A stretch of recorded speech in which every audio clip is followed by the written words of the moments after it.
ऐसे ही educational video को पाने के लिए मेरे चैनल को सब्सक्राइब करें और साथ में बेल आइकन को प्रेस करें ताकि मेरे आने वाले वीडियो की नोटिफिकेशन आपको मिल सके। Okay, now let's start. Hello friends, कैसे हो आप सब। मैं विकास एक बार फिर आया हूँ कुछ नए टॉपिक के साथ। आप सभी का स्वागत है हमारे यूट्यूब चैनल जिसका नाम है ई स्टडी विद अनिल सर। दोस्तों, जैसा कि आप जानते हैं अभी हम बायोलॉजी की प्लेलिस्ट पढ़ रहे हैं। पिछले वीडियो में हमने टैक्सोनॉमी अर्थात वर्गीकी के बारे में पढ़ा, जिसमें हमने देखा कि टैक्सोनॉमी 3 चरणों में पूरा होता है। कौन कौन से हैं वो 3 चरण? पहला है आइडेंटिफिकेशन, दूसरा है क्लासिफिकेशन और तीसरा है नॉमेनक्लेचर। इसी के साथ ही हमने जीवों की अलग अलग जगत प्रणाली के बारे में पढ़ा, जैसे 2 जगत प्रणाली, 3 जगत प्रणाली और 5 जगत प्रणाली।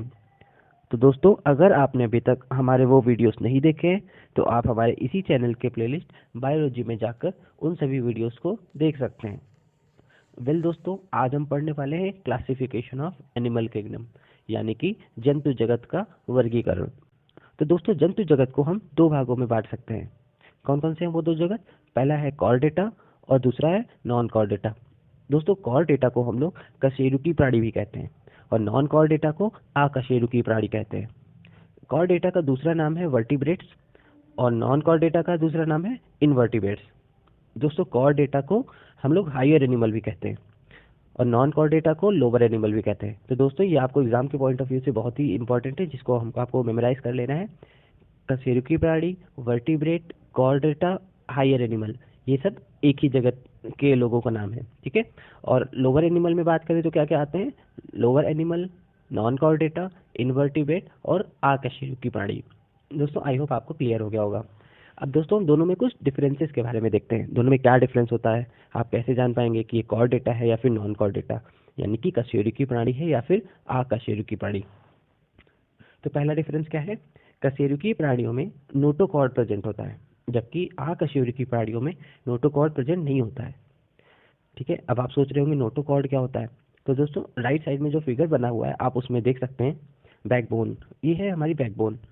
बैकबोन के अंदर कुछ लिक्विड सा फ्लूइड भरा होता है जिसे नोटोकॉर्ड कहते हैं, और आगे चल के यही नोटोकॉर्ड मेरुदंड बनाने का काम करती है, ठीक है। और आप जो बीच में ज्वाइनिंग देख सकते हैं हड्डियों को के ऊपर वर्टिब्रेट्स लगे हुए हैं। इन वर्टिब्रेट्स में क्या होते हैं? होल होते हैं, जिसमें आपकी मेरुदंड बहुत अच्छे से फिक्स होती है, ठीक है। मेरुदंड यानी वर्टिब्रल कॉलम। तो अभी हम देखते हैं हमारे बैकबोन के अंदर एक चिपचिपा सा पदार्थ भरा होता है जिसे नोटोकॉर्ड कहते हैं। यह बिल्कुल सीमेंट की तरह कार्य करता है। जब यह नया होता है यानी कि शिशुओं में, तब यह बहुत ही फ्लेक्सिबल होता है, और जब पुराना हो जाता है यानी वृद्धों में, तब यह बहुत रिजिड हो जाता है। तो दोस्तों, आपको ये लॉजिक भी क्लियर हो गया होगा कि छोटे बच्चे जो होते हैं उनकी बॉडी इतनी फ्लेक्सिबल कैसे होती है, क्योंकि उनकी जो मेरुदंड होता है यानी वर्टिब्रल कॉलम, वो उनमें नोटोकॉर्ड जो होता है थोड़ा सा चिपचिपा सा होता है, अभी वो पूरी तरीके से डेवलप नहीं हुआ होता है, इसलिए वो बहुत ही फ्लेक्सिबल होते हैं। अगर वो गिरते विरते रहते हैं खेलते कूदते समय तो भी उनको कुछ नहीं होता, लेकिन अगर यही ओल्ड एज के लोग में से अगर किसी को कोई गिर जाता है तो तुरंत ही उनकी बोन क्रैक हो जाती है, ठीक है। तो ये कारण होता है उनके जो बोन क्रैक हो जाता है उसका, क्योंकि उनका जो नोटोकॉर्ड होता है वो पूरी तरीके से जम चुका होता है, ठीक है। तो हम क्या देख रहे थे फर्स्ट पॉइंट में? कशेरुकी प्राणियों में नोटोकॉर्ड प्रेजेंट होता है, जबकि अकशेरुकी प्राणियों में नोटोकॉर्ड प्रेजेंट नहीं होता है। तो आई होप ये आपको बहुत ही अच्छे से समझ में आ गया होगा। जब अकशेरुकी प्राणियों में नोटोकॉर्ड प्रेजेंट ही नहीं होगा तो इसके कारण मेरुदंड नहीं होता उनके अंदर, और ना ही वर्टिब्री होती है। जब उनके अंदर मेरुदंड ही नहीं होना है तो वर्टिब्री का काम क्या होगा? वर्टिब्री का काम मैंने आपको क्या बताया था, ये हड्डियां होती है जिसमें होल्स होते हैं, जिसमें आपकी बैकबोन बहुत ही अच्छे से फिट बैठ जाती है, ठीक है। चलिए दूसरा पॉइंट देखते हैं। कशेरुकी प्राणियों में तंत्रिका दंड शरीर के पीछे की ओर प्रेजेंट होता है, जबकि अकशेरुकी प्राणियों में यह शरीर के आगे की ओर होता है। दोस्तों, अगर तंत्रिका दंड की बात करें तो ये कशेरुकी प्राणियों में तो शरीर के पीछे की ओर होता है, लेकिन अकशेरुकी प्राणियों में शरीर के आगे की ओर होता है, ठीक है। तीसरा पॉइंट देखते हैं। कशेरुकी प्राणियों में फेरेंजियल गिल्स यानी कि ग्रसनी गलफड़े प्रेजेंट होते हैं। कशेरुकी प्राणियों में क्या होते हैं? ग्रसनी गलफड़े होते हैं, जबकि अकशेरुकी प्राणियों में ग्रसनी गलफड़े प्रेजेंट नहीं होते हैं, ठीक है। अब आप कहेंगे कि हमारे अंदर हम किस में आते हैं? पहले तो आपको हम ये बता दें, जैसे हम हैं, जानवर जितने भी होते हैं हम लोग एनिमल में ही आते हैं ना। तो एनिमल जितने भी हैं वो आते हैं कशेरुकी प्राणियों में यानी कि कॉर्डेटा में, ठीक है। तो अभी आप कहेंगे कि हमारे अंदर तो ग्रसनी गलफड़े होते ही नहीं है। तो मैं आपको बता दूं कि जब हम भ्रूणीय अवस्था में होते हैं तब इसी ग्रसनी गलफड़े की हेल्प से हम सांस ले पाते हैं। ठीक है, ये हमारे अंदर प्रेजेंट होते हैं, लेकिन जैसे जैसे हम बड़े होते हैं, जैसे जैसे हमारा विकास होता है, हम देखते हैं कि जो ग्रसनी गलफड़े हैं उनकी उपयोगिता कम हो जाती है और हम नाक से सांस लेने लगते हैं। ठीक है, चौथा पॉइंट देखते हैं, कशेरुकी प्राणियों में पोस्ट एंड टेल यानी कि पूंछ प्रेजेंट होती है, जबकि अकशेरुकी प्राणियों में यह पोस्ट एंड टेल प्रेजेंट नहीं होती है। अब आप कह सकते हैं कि हमारे अंदर तो टेल होती ही नहीं है, लेकिन मैं आपको बता दूं कि हमारे अंदर पूंछ तो नहीं होती है, लेकिन पूंछ का एरिया अभी भी प्रेजेंट है जहाँ से हमारी पूंछ निकलती थी। लेकिन जैसे जैसे ह्यूमन का डेवलपमेंट होता रहा, वैसे वैसे क्या होता है, उनकी पूंछ गायब होती चली गई। तो वो अभी भी प्रेजेंट है, लेकिन अब उसका डेवलप नहीं हो पा रहा। ठीक है, तो जितने भी कशेरुकी प्राणी होते हैं उनमें पोस्ट एंड टेल प्रेजेंट होता है, जबकि अकशेरुकी प्राणी होते हैं उसमें पोस्ट एंड टेल प्रेजेंट नहीं होता है। ठीक है, कशेरुकी प्राणियों में उदरीय पृष्ठ पर यानी कि आगे की तरफ, ठीक है, जिसको इंग्लिश में वेंट्रिकल भी कहते हैं, इसकी तरफ हर्ट प्रेजेंट होता है। हमारा हर्ट किधर होता है, शरीर के पीछे की ओर होता है कि आगे की ओर? तो आपको क्या देखेंगे कि आप आगे की ओर होता है। ठीक है, तो कशेरुकी प्राणी जितने भी होते हैं उनका जो हर्ट होता है वो वेंट्रिकल साइड यानी कि आगे की तरफ, ठीक है, उदरीय पृष्ठ पर होता है। जबकि अकशेरुकीय प्राणियों में जो हर्ट होता है वो किधर होता है, पृष्ठीय तरफ यानी कि पीछे की साइड, जिसे हम डोर्सल साइड भी कहते हैं। ठीक है, डोर्सल साइड में होता है उनका। तो अभी आप सोचेंगे कि कुछ एग्जाम्पल के बारे में मैं आपको बताऊं कि कॉर डेटा में कौन कौन से आते हैं, नॉन कॉर डेटा में कौन कौन से आते हैं। जैसे अगर हम सांप की बात करें तो ये हमारे आते हैं कॉर डेटा में। ठीक है, इनके अंदर वो सारी चीज़ें प्रेजेंट होती हैं जो जो मैंने अभी आपको बताया। ठीक है, और नॉन कॉर डेटा में कौन आता है, केचुआ। केचुआ होता है, इसको हम नॉन कॉर डेटा भी कहते हैं। चलिए, आपको क्लियर हो गया होगा। ह्यूमन और जितने भी एनिमल हैं वो सारे के सारे कॉर डेटा में आते हैं, सारे फिशेज कॉर डेटा में आते हैं, आपने देखा ही। तो core data, evolution from fish to mammal. अब हम देखते हैं कि एवोल्यूशन के बारे में थोड़ा सा। ठीक है, इसमें दोस्तों हम नीचे से ऊपर की ओर देखेंगे। सबसे पहले देखते हैं नीचे, सबसे नीचे क्या है, फिश। फिश को क्या बोलते हैं, मछली यानी मत्स्य कहते हैं। तो इनके गिल्स होते हैं, क्या होते हैं इनके गिल्स। ठीक है, जैसे एग्जांपल देखो, शार्क फिशेस।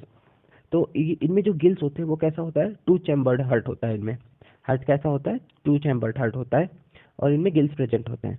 ठीक है, और उसके बाद में हम थोड़ा सा ऊपर बढ़ते हैं, जैसे जैसे डेवलपमेंट हम देख रहे हैं, evolution from fish to mammal. तो अब हम देखते हैं कि दूसरा है फ्रॉग। फ्रॉग को हम लोग एम्फीबियंस भी कहते हैं। ठीक है, अभी हमने देखा फिशेज, तो फिशेज में क्या होता है कि ये गिल्स प्रेजेंट होते हैं यानी गलफड़े प्रेजेंट होते हैं, और इनमें टू चैम्बर्ड हार्ट होता है। और उसके ऊपर से देखते हैं उभयचर, एम्फीबियंस जिसे बोलते हैं। एम्फीबियंस में इसमें क्या क्या होता है, गिल्स भी होता है, लंग्स भी होता है, स्किन भी होता है। इनमें क्या होता है, गिल्स भी होता है, ये पानी के अंदर भी सांस ले सकते हैं, लंग्स भी होता है, बाहर से भी सांस ले सकते हैं हवा में जैसे हम लोग लेते हैं, और स्किन, स्किन से भी सांस ले सकते हैं। इसका एग्जाम्पल क्या है, फ्रॉग। इनमें फ्रॉग, फ्रॉग इसका एग्जाम्पल है, ये पानी में भी सांस ले सकता है और अपनी स्किन से भी सांस लेता है, बाहर से भी सांस ले सकता है। ठीक है, इनमें जो हर्ट होता है वो कैसा होता है, थ्री चैम्बर्ड हर्ट होता है। तो अभी हमने देखा। फिर हम जब और ऊपर बढ़ते हैं तो हम देखते हैं रेप्टाइल्स आते हैं। रेप्टाइल्स को हम लोग सरीसृप भी कहते हैं। कौन कौन, एग्जाम्पल क्या है सरीसृप के, पहला है टर्टल, दूसरा लिजार्ड, तीसरा स्नेक, और चौथा क्रोकोडाइल। ये सारे के सारे सरीसृप यानी रेप्टाइल्स कहलाते हैं। ठीक है, आपको ये सब भी याद रखना है। एक नंबर के क्वेश्चन में आपसे ये भी पूछा जा सकता है कि निम्न में से कौन से सरीसृप नहीं है। तो आपको तीन सरीसृप का एग्जाम्पल दे देगा, एक हो सकता है आपको फ्रॉग दे दे। तो आपको ये भी जानना है कि कौन कौन से सरीसृप हैं, कौन कौन से नहीं है। कुछ भी एग्जाम में पूछा जा सकता है, वनडे एग्जाम जो भी होते हैं उनमें कुछ भी पूछा जा सकता है, तो इन चीज़ों का आपको ध्यान रखना है। ठीक है, तो सरीसृप आपको क्लियर हो गया होगा। तो इसमें हम देखते हैं mostly lungs, few from gills. ये जो यहाँ पे हम लोग आ गए हैं, इनमें मैक्सिमम लोगों के लंग्स होते हैं और बहुत कुछ ही लोग होते हैं जिनके गिल्स होते हैं। ठीक है, इनमें हार्ट की बात करें तो इनका थ्री चैम्बर्ड हार्ट होता है। ठीक है, लेकिन क्रोकोडाइल ऐसा एग्जाम्पल है जिसमें फोर चैम्बर्ड हार्ट होते हैं। तो ये भी एग्जाम के पॉइंट ऑफ व्यू से बहुत ही ज़्यादा इंपॉर्टेंट है कि ऐसा कौन सा रेप्टाइल है जिसमें फोर चैम्बर्ड हार्ट होता है। तो आपको क्या बताना है कि वो है क्रोकोडाइल। अगला देखते हैं, अगले आते हैं एप्स यानी कि बर्ड्स। तो इनमें क्या होता है, पूरी तरीके से लंग से सांस लेते हैं। इसमें जैसे पेंगुइन हो गया, कीवी हो गया, ये सब क्या लेते हैं, पूरी तरीके से लंग से सांस लेते हैं। और इनमें फोर चैम्बर्ड हार्ट होता है। कैसा हार्ट होता है इनमें, फोर चैम्बर्ड हार्ट। इनका जो हार्ट होता है वो चार चैम्बर में डिवाइड होता है। उसके ऊपर आता है मैमल। मैमल जिसे हम लोग स्तनपायी भी कहते हैं। इनमें लंग्स प्रेजेंट होता है, ये पूरी तरीके से लंग्स प्रेजेंट होता है। इसमें गिल्स की मदद से ये लोग सांस नहीं लेते हैं बल्कि लंग्स की मदद से सांस लेते हैं। जैसे एग्जांपल अगर हम आपको बताएं तो डॉल्फिन, सील, व्हेल, आप कहेंगे कि ये भी तो मछलियाँ हैं, लेकिन ये मैं आपको बता दूं कि ये अपने लंग से सांस लेती हैं, ना कि अपने गिल से सांस लेती हैं। इनमें 4 चैम्बर्ड हार्ट होता है। कैसा हार्ट होता है इनके अंदर? 4 चैम्बर्ड हार्ट। ठीक है, तो आई होप आपको ये वाला evolution from fishes to mammal ये बहुत ही अच्छे से समझ में आ गया होगा। दोस्तों, जो भी हम पढ़ा रहे हैं, आपको अगर वो अच्छा लग रहा है तो आप हमारे चैनल को लाइक करना ना भूलें। और साथ में जो भी मैं पढ़ाता हूँ, अगर कुछ भी आपको लगता है कि ये पॉइंट बहुत ही ज़्यादा इंपॉर्टेंट है, तो आप ज़रूर उसको कॉपी में नोट कर लें, क्योंकि कुछ भी एग्ज़ाम में पूछा जा सकता है। वन डे एग्ज़ाम जो भी होते हैं, उसमें आपसे ऐसे ही छोटे छोटे क्वेश्चन बना के पूछ लेगा, और आप बोलेंगे कि जब हम पढ़ रहे थे तो हमने काश थोड़ा सा ध्यान दे लिया होता तो मैं आज 1 नंबर मेरे ना करते। तो इन चीज़ों का आप ध्यान रखिए, जो भी मैं पढ़ाता हूँ आप साथ ही साथ नोट्स बनाते हुए चलिए। और आपके पास अगर टाइम नहीं है, आप कहीं बाहर बैठे हुए हैं, तो आप इसका स्क्रीनशॉट ले सकते हैं और घर पे जाके इसको नोट्स बना सकते हैं। ठीक है, अब हम आगे देखते हैं। Something extra not related to the above. अब हम थोड़ा सा ऐसे ही देख लेते हैं एक्स्ट्रा। मेटाबॉलिज्म, जिसे उपापचय भी कहते हैं। तो मेटाबॉलिज्म को 2 पार्ट में डिवाइड कर सकते हैं हम लोग। एक होता है कैटाबॉलिज्म, एक है एनाबॉलिज्म। कैटाबॉलिज्म को कहते हैं उपापचय, और एनाबॉलिज्म को कहते हैं अपचय। तो उपचय और अपचय ये 2 चीज़ें होती हैं। अब आप बोलेंगे कि ये क्या होता है? तो उपचय जो होता है ब्रेक डाउन, यानी कि तोड़ने की जो प्रोसेस होती है, उसे बोलते हैं उपचय। और एनाबॉलिज्म यानी अपचय, ये क्या होती है?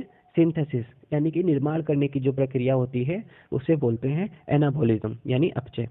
तो आई होप उपचय अपचय आपको क्लियर हो गया होगा। वैसे इसके बारे में हम लोग डिटेल्ड में आगे पढ़ेंगे। तो दोस्तों, आई होप आपको आज की वीडियो हमारी बहुत अच्छी लगी होगी। अगर अच्छी लगी है तो अपने दोस्तों के साथ इसको शेयर करना ना भूलें। साथ में लाइक, कमेंट और सब्सक्राइब भी साथ में करें।